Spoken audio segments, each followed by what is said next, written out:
ఒక ప్రభుత్వ లారీ గోదాం నుంచి బయలుదేరింది. అందులో వేల క్వింటాల బియ్యం ఉంది.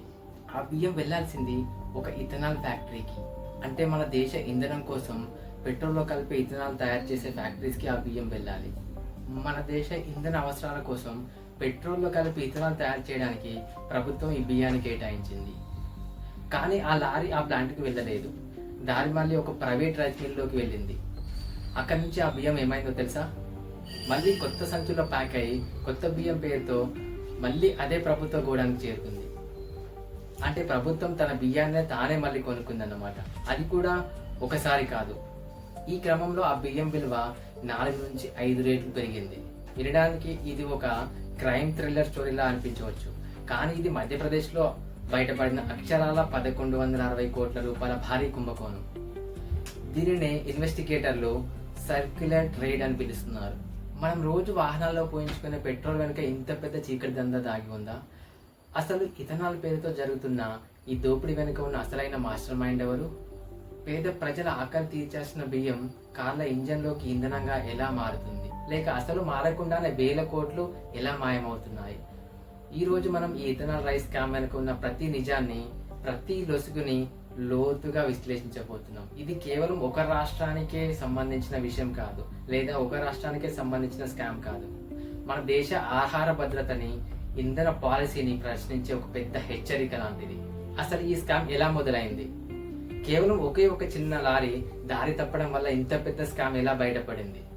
ఈ స్టోరీ మనం కంప్లీట్గా అర్థం చేసుకోవాలంటే అసలు ఈ ఇథనాల్ అంటే ఏంటి, ఈ ఇథనాల్ వల్ల ఉపయోగాలు ఏంటి, ఈ ఇథనాల్ మనం ఎక్కడెక్కడ ఎలా యూజ్ చేస్తున్నామో తెలుసుకోవాలి.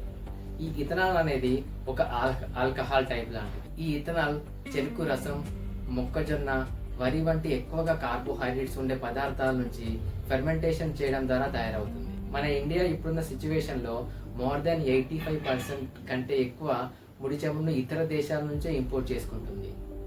దీనివల్ల మన దేశంలో ఉండే విదేశీ మారక ద్రవ్యం అంటే ఫారెన్ కరెన్సీ నిల్వలు భారీగా తగ్గిపోతున్నాయి. అందుకే పెట్రోల్ ఇథనాల్లో కలిపితే, అంటే పెట్రోల్ను ఇథనాల్తో బ్లెండింగ్ చేస్తే మనం ఫారెన్ నుంచి ఇంపోర్ట్ చేసుకోవాల్సిన చమురు పరిమాణం భారీగా తగ్గుతుందని ప్రభుత్వం భావిస్తుంది. ప్రస్తుతం E20 పెట్రోల్ అందుబాటులో ఉంది. అంటే 100% పెట్రోల్లో 80% మాత్రమే పెట్రోల్ ఉంటుంది, మిగతా 20% ఈ ఇథనాల్ బ్లెండింగ్ ఉంటుంది. ఇది ప్రస్తుతం చాలా బంకుల్లో అందుబాటులో కూడా ఉంది. ప్రభుత్వం దగ్గర ఎప్పుడు అవసరానికి మించిన బియ్యం నిల్వలు ఉంటూనే ఉంటాయి. ముఖ్యంగా ఫుడ్ కార్పొరేషన్ ఆఫ్ ఇండియా అంటే FCI దగ్గర వాళ్ళ గోడంలో ఎప్పుడు బియ్యం నిల్వలు భారీగా నిల్వపడి పేరుకుపోయి ఉంటాయి. ఆ ఎక్స్ట్రా నిల్వలు ఉన్న బియ్యం ఊరికే కుళ్ళిపోయే కంటే దాన్ని ఇథనాల్కి వాడితే మన ఫ్యూయల్కి ఎంతో కొంత ఉపయోగపడుతుందని ఒక కొత్త పాలసీ తీసుకొచ్చారు ఇండియన్ గవర్నమెంట్. అయితే ఇక్కడే ఒక పెద్ద చిక్కు వచ్చి పడింది. ఈ ఇథనాల్ ప్రొడ్యూస్ చేసే కంపెనీస్కి ప్రభుత్వం భారీగా డిస్కౌంట్ రేట్లలో మా బియ్యాన్ని సరఫరా చేస్తుంది. కానీ ఈ సబ్సిడీ స్కీమే చాలా మంది అవినీతి పరులకు ఒక పెద్ద వరంలాగా మారింది. ఒక మంచి ఉద్దేశంతో స్టార్ట్ అయిన ఈ పాలసీ పక్కా ప్లానింగ్తో దోచుకునే అవినీతి పరుల చేతుల్లోకి ఎలా వెళ్ళింది? ఇంత పెద్ద భారీ కుంభకోణం బయటపడడానికి ఒక చిన్న సంఘటన మాత్రమే కారణమైంది. అది 2026 జూన్ 2న మధ్యప్రదేశ్ బాలాఘట్ జిల్లా నావేగావ్ FCI డిపో నుంచి 3 లారీలు బియ్యంతో బయలుదేరాయి. గవర్నమెంట్ రికార్డుల ప్రకారం ఈ బియ్యం చింద్వారాలోని AVJ అగ్రి అనే ఇథనాల్ ప్లాంట్ కి వెళ్ళాలి. కానీ మరుసటి రోజు అంటే జూన్ 3న అందులో ఒక లారీ ఆ ప్లాంట్ కి వెళ్లకుండా వారాసియాలోని సంచేతి రైస్ మిల్ అనే ఒక ప్రైవేట్ మిల్లులో పార్క్ చేసి ఉండడాన్ని అధికారులు గుర్తించారు. ఒక ప్రభుత్వ బియ్యం లారీ ఇథనాల్ ప్లాంట్ కి వెళ్లకుండా ఒక ప్రైవేట్ రైస్ మిల్ కి ఎందుకు వెళ్ళింది? ఈ అనుమానమే అధికారుల మనసుల్లో ఒక అనుమానాన్ని రేకెత్తించింది. ఆ వెంటనే పోలీసులు అండ్ రెవెన్యూ అధికారులు కలిసి ఒక జాయింట్ టీమ్ గా ఏర్పడి ఆ మిల్లులో సోదాలు చేయడం స్టార్ట్ చేశారు. ఆ లారీలో ఉన్న 242 క్వింటాల బియ్యం అది FCI నుంచి వచ్చిన తీరును చూసి వాళ్ళు ఆశ్చర్యపోయారు. మిగిలిన ఆ 2 లారీల ఆచూకీ కూడా ఆ మిల్లులో ఎక్కడా కనిపించలేదు. అక్కడే అధికారులకు ఒక విషయం క్లియర్ గా అర్థమైంది. ఇది కేవలం ఒకే ఒక డ్రైవర్ చేసిన తప్పు కాదు, ఒక వ్యవస్థీకృతమైన దోపిడీ. వెంటనే రంగంలోకి దిగిన పోలీసులు ప్రత్యేక విచారణ బృందాన్ని అంటే ఒక SIT స్పెషల్ ఇన్వెస్టిగేషన్ టీమ్ ని ఏర్పాటు చేశారు. ఈ ఇన్వెస్టిగేషన్ టీం కొద్ది రోజుల్లోనే బాలాఘట్, చింద్వారా, సియేరి వంటి ఏరియాల్లో వేల క్వింటాల బియ్యం ఇలాగే దారి మళ్ళీ వెళ్ళిపోయాయని గుర్తించింది. ఈ వేల క్వింటాల బియ్యం దారి మళ్లింపు వెనుక ఉన్న అసలైన ఆర్థిక లాభం ఏంటో తెలిస్తే మీరు ఖచ్చితంగా ఆశ్చర్యపోతారు. మనం ఇప్పుడు ఈ స్కామ్ వెనకాల ఉన్న మ్యాథమెటిక్స్ని క్లియర్గా అర్థం చేసుకోవడానికి ఒకసారి ప్రయత్నిద్దాం. ప్రభుత్వం రైతుల దగ్గర నుంచి వడ్లను కొని వాటిని ఆడించి బియ్యంగా తయారు చేయడానికి ప్రభుత్వానికి ఒక క్వింటాల్కి దాదాపు 3,900 నుంచి 4,000 వరకు ఖర్చు అవుతుంది. కానీ అదే బియ్యాన్ని ఇథనాల్ ప్రొడ్యూస్ చేసే కంపెనీస్కి ప్రభుత్వం సబ్సిడీ రూపంలో, అంటే క్వింటాల్కి కేవలం 2,200 నుంచి 2,300 రూపాయలకే ఇస్తుంది. అంటే ఒకసారి ఇక్కడ ఆలోచించండి, కేవలం ఒక క్వింటాల్ మీద ప్రభుత్వం ఎంత నష్టపోతుందో. ఇక్కడే ఇథనాల్ ప్లాంట్ ఓనర్స్ అతి తెలివిగా ఒక ప్లాన్ వేశారు. ప్రభుత్వం దగ్గర నుంచి సబ్సిడీగా తెచ్చుకున్న బియ్యాన్ని ఇథనాల్గా మార్చాలంటే వాళ్ళు ఆ మిల్లును ఆడించాలి. ఆ మిల్లు ఆడితే దానికి కరెంట్ బిల్ పే చేయాలి అండ్ అందులో ఎంప్లాయీస్కి శాలరీస్ కూడా పే చేయాలి. కానీ అది ఆ రైస్ మిల్ ఓనర్స్కి చాలా ఖర్చుతో కూడుకున్నాం. దానికి బదులుగా ప్లాంట్ ఓనర్స్ ఆ సబ్సిడీ బియ్యాన్ని ఏదైనా ఒక ప్రైవేట్ రైస్ మిల్కు క్వింటాల్కు 2,800 నుంచి 3,000 రూపాయలకు అమ్మేస్తున్నారు. అంటే ప్లాంట్ ఓనర్స్కి అసలు వాళ్ళు ఏం పని చేయకుండానే, ఏం ఎఫర్ట్స్ పెట్టకుండానే ఒక క్వింటాల్కి 500 నుంచి 600 రూపాయల ప్రాఫిట్ వస్తుంది. ఇప్పుడు రైస్ మిల్లర్లో అంటారు, వాళ్ళు ప్రభుత్వం నుంచి వచ్చే వడ్లను మిల్లింగ్ చేయడానికి తీసుకుంటారు. కానీ ఆ వడ్లను మిల్లింగ్ చేయడానికి బదులుగా ఈ ఇథనాల్ ప్లాంట్ నుంచి కొన్న బియ్యాన్ని వాళ్ళు ఒక కొత్త సంచిలో ప్యాక్ చేసి అదే వడ్లను ఆడించి బియ్యంగా మార్చామని మళ్ళీ తిరిగి ఆ ప్రభుత్వానికి అమ్మేస్తారు. ఇలా చేయడం వల్ల మిల్లర్లకు మిల్లింగ్ ఛార్జెస్ ఉండవు అండ్ అలాగే కరెంట్ బిల్ ఛార్జెస్ కూడా ఉండవు. అండ్ అలాగే ఈ మిల్లర్లకు ప్రభుత్వం ఇచ్చిన వడ్లను ఓపెన్ మార్కెట్లో ఎక్కువ రేటుతో అమ్ముకోవచ్చు వాళ్ళు. ఇలా ఒకే బియ్యం గాలిలో సర్కిల్ లాగా తిరుగుతూ అక్కడ ఇథనాల్ ప్లాంట్ ఓనర్స్కి అండ్ అలాగే ఇక్కడ రైస్ మిల్ ఓనర్స్కి భారీ లాభాలను తెచ్చిపెడుతుంది. కానీ ఈ లాభాలన్నీ పేదవాడి ఆకలిని, ట్యాక్స్ కట్టే సామాన్యుడి డబ్బుని పణంగా పెట్టి వస్తున్నాయి. ఈ వీడియో చూస్తున్న టైంలో మీకు ఎంతో కొంత వాల్యూ యాడ్ చేస్తున్నాం అనుకుంటే ఈ వీడియోని ఖచ్చితంగా లైక్ చేయండి, అలాగే సబ్స్క్రైబ్ చేసుకోండి. బాలాఘాట్ ఎస్పీ ఆదిత్య మిశ్రా నేతృత్వంలో ఏర్పడిన ఒక స్పెషల్ ఇన్వెస్టిగేషన్ టీం 25 పీపుల్తో ఈ స్పెషల్ ఇన్వెస్టిగేషన్ టీం ఏర్పడింది. ఈ కేసుకు సంబంధించి ఆ స్పెషల్ ఇన్వెస్టిగేషన్ టీం ఒక లోతైన విచారణ చేపట్టింది. ఇప్పటి వరకు 56 రైస్ మిల్లులు అండ్ 22 ఇథనాల్ ప్లాంట్ పై నిఘా పెట్టారు. ఈ ఇన్వెస్టిగేషన్ లో భాగంగా వాళ్ళు ఒక కీలకమైన విషయాన్ని బయటపెట్టారు. అదేంటంటే ఏదైనా ఒక ప్లాంట్ బియ్యాన్ని ప్రాసెసింగ్ చేస్తే ఆ ప్లాంట్ లో ఎలక్ట్రిసిటీ బిల్ ఎక్కువగా వచ్చి ఉండాలి.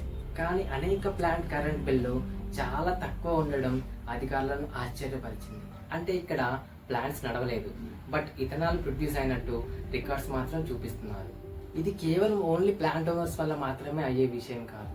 దీని వెనకాల ప్రభుత్వ అధికారులు అలాగే రాజకీయ నాయకుల హస్తం కూడా ఉందని స్పెషల్ ఇన్వెస్టిగేషన్ టీం భావిస్తుంది.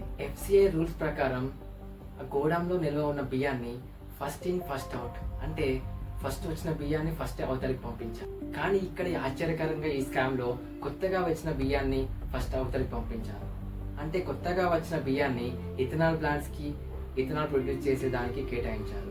నాణ్యమైన బియ్యానికి మార్కెట్లో డిమాండ్ ఎక్కువ అండ్ వాటిని రీసైకిల్ చేయడం కూడా చాలా సులభం. ఇప్పటి వరకు పోలీస్ టీం 50 మందికి పైగా సాక్షులను విచారించింది అండ్ 4గురిని అరెస్ట్ కూడా చేసింది. అలాగే 17 లారీలను సీజ్ చేసింది. విచారణ జరుగుతున్న కొద్దీ ఈ స్కామ్ కేవలం ఒక జిల్లాకు లేదా ఒక రాష్ట్రానికి మాత్రమే పరిమితం కాలేదని, దేశవ్యాప్తంగా స్ప్రెడ్ అయి ఉందని వాళ్ళు గమనించారు. అసలు ఈ స్కామ్ లో మాయమైన బియ్యం ఎలాంటివి, అవి ఎవరి కోసం కేటాయించబడ్డాయి? ఈ కుంభకోణంలో అత్యంత విషాదమైన మరియు విస్తుపోయే నిజం ఇక్కడే ఉంది. దారి మళ్లించబడిన 50 లక్షల క్వింటాల బియ్యం అవి సామాన్యమైనవి కావు. అవి ఫోర్టిఫైడ్ రైస్.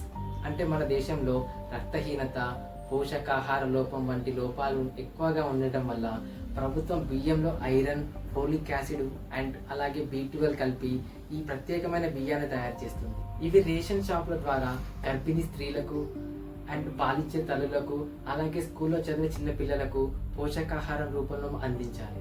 ఒక రకంగా చెప్పాలంటే పేద పిల్లల ఆరోగ్యం కోసం కేటాయించబడిన అమృతం లాంటి బియ్యాన్ని ఈ మాఫియా తమ సొంత లాభాల కోసం పెట్రోల్లో కలిపి ఇథనాల్ పేరుతో దోచుకుంటుంది. కాంగ్రెస్ అధ్యక్షుడు మల్లికార్జున ఖర్గే ఈ విషయంపై తీవ్రంగా స్పందించారు. మధ్యప్రదేశ్ అవినీతికి కేంద్రంగా మారిందని, చిన్నపిల్లల పౌష్టికాహారాన్ని కూడా వదలకుండా 1,200 కోట్ల రూపాయల స్కామ్ చేశారని ఆయన తీవ్రంగా ఆరోపించారు. బీజేపీ ప్రభుత్వ హయాంలో అకౌంటబిలిటీ పూర్తిగా దెబ్బతిందని, బియ్యం మిల్లర్లు, ఇథనాల్ మాఫియా అలాగే ప్రభుత్వ అధికారులు కలిసి ఈ దోపిడీకి పాల్పడుతున్నారని సోషల్ మీడియా వేదికగా ఆయన నిలదీశారు. ఖర్గే ఆరోపణలు రాజకీయ దుమారాన్ని లేపాయి. ఒక పక్క దేశ పర్యావరణం కోసం ఇథనాల్ అంటుంటే, మరొక పక్క ఆ పేరుతో జరుగుతున్న ఈ దారుణాలకి అసలైన బాధ్యులెవరు? అసలు ప్రభుత్వం ఈ బియ్యాన్ని ఇథనాల్ కోసం ఎందుకు వాడుతుంది? అసలు ప్రభుత్వం బియ్యం నుంచి ఇథనాల్ ప్రొడ్యూస్ చేయడానికి అనుమతించడం వెనుక ఉన్న ఒకే ఒక్క కారణం స్టాక్ మేనేజ్మెంట్. ఎఫ్సిఐ దగ్గర ఎప్పుడూ భారీగా బియ్యం నిల్వలు ఉంటాయి. కొత్త పంట వచ్చినప్పుడు పాత బియ్యాన్ని ఎక్కడ ఉంచాలో తెలియక అవి వర్షాలకు తడిసి కుళ్ళిపోవడం మనం చూస్తూ ఉంటాం. అలా ఎవ్రీ ఇయర్ ఆ బియ్యం అలా వేస్ట్ కాకుండా ఉండడానికే మిగులు బియ్యాన్ని అంటే ఎక్సెస్ రైస్ని ఇథనాల్ ప్రొడ్యూస్ చేసే కంపెనీకి కేటాయించింది. కానీ ఈ స్కామ్లో మిగులు బియ్యం పేరుతో పేదలకు అందించాల్సిన నాణ్యమైన ఫోర్టిఫైడ్ రైస్ని పక్కదారి పట్టించారు. నిబంధన ప్రకారం ఇథనాల్ కోసం విరిగిన నూకలు లేదా పాడైపోయిన బియ్యాన్ని మాత్రమే వాడాలి. కానీ ఇక్కడ అధికారులు ఆ నిబంధనను తుంగలో తొక్కేశారు.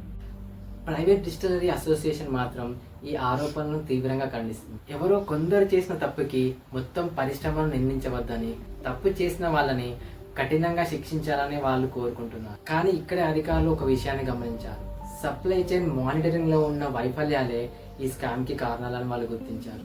ఎఫ్సిఐ గోదాం నుంచి బయలుదేరిన లారీలో సరిగ్గా డెస్టినేషన్ చేరాయా లేదా అని చూసే నాదుడే లేడు. Transport logs, warehouse receipts and ethanol production data, ఈ మూడింటిని ఒకదానితో ఒకటి సరిపోల్చకపోవడం వల్ల ఈ మాఫియా ఏళ్ల తరబడి దోచుకుంటూనే ఉంది. ఒక పక్కన ఈ స్కామ్ అంటే అసలు మనం వాడుతున్న ఇథనాల్ పెట్రోల్ వల్ల మన వాహనాలకు జరుగుతున్న నష్టం ఇంకొకటి.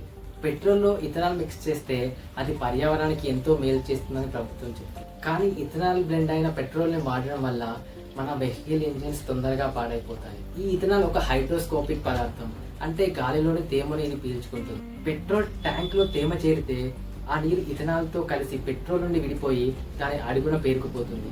దీనినే ఫేజ్ సపరేషన్ అంటారు. ఇలా జరిగినప్పుడు మీ ఇంజన్ ఫ్యూయల్ లైన్లో తుప్పు పట్టి పాడైపోతాయి. పైగా పెట్రోల్తో కంపేర్ చేస్తే ఇథనాల్లో 33% తక్కువ ఎనర్జీ ఉంటుంది.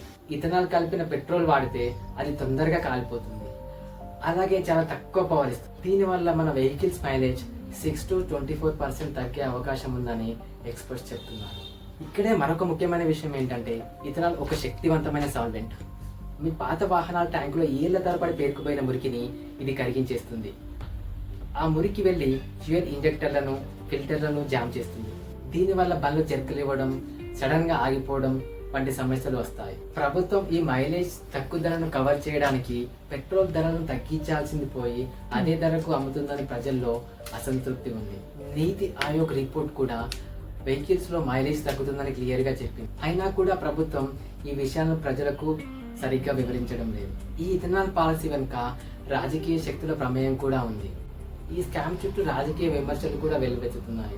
ముఖ్యంగా సెంట్రల్ మినిస్టర్ నితిన్ గడ్కరీ గారి కుటుంబ సభ్యులు కొంతమంది ఈ ఇథనాల్ వ్యాపారంలో ఉండడం వల్ల ఒక పెద్ద చర్చకు దారితీసింది. గడ్కరీ గారి 2 కుమారులైన నిఖిల్ అండ్ సారంగ్లకు కేన్ ఆగ్రో అండ్ అలాగే మానస్ ఆగ్రో అనే 2 కంపెనీలతో సంబంధాలున్నాయి.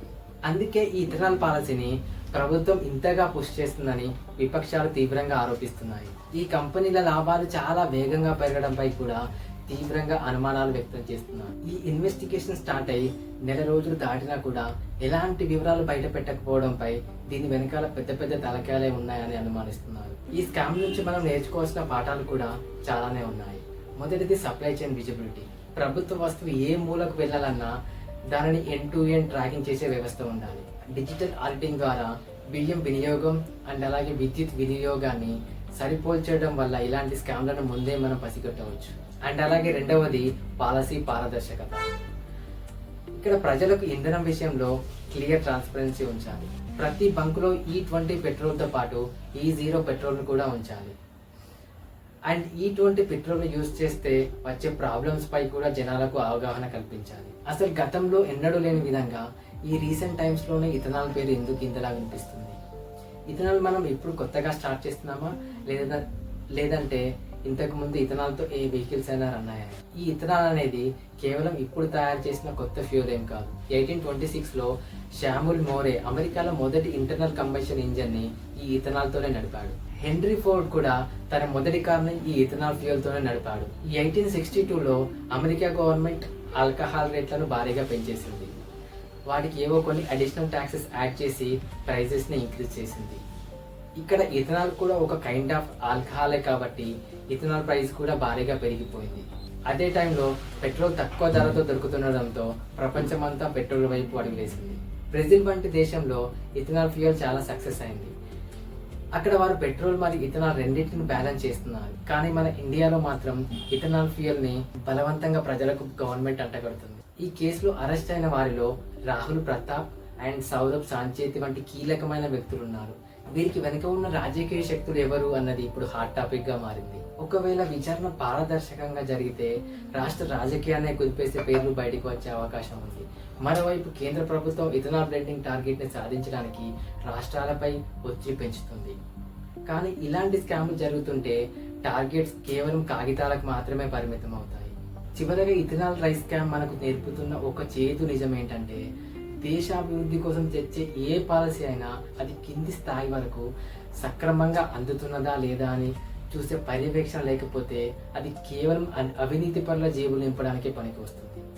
మనం టెక్నాలజీ గురించి మాట్లాడుకుంటున్నాం, కానీ 100 ఏళ్ల నాటి దొంగతనాలు ఇంకా జరుగుతూనే ఉన్నాయి. పెట్రోల్ రేట్లు పెరుగుతున్నాయి, మన వాహనాలు పాడవుతున్నాయి, పేద పిల్లల ఆహారం మాయమవుతుంది. ఇవన్నీ ఒకదానితో ఒకటి ముడిపడి ఉన్న సమస్యలు. Thanks for watching. ఈ వీడియో మీకు నచ్చితే please do like and subscribe.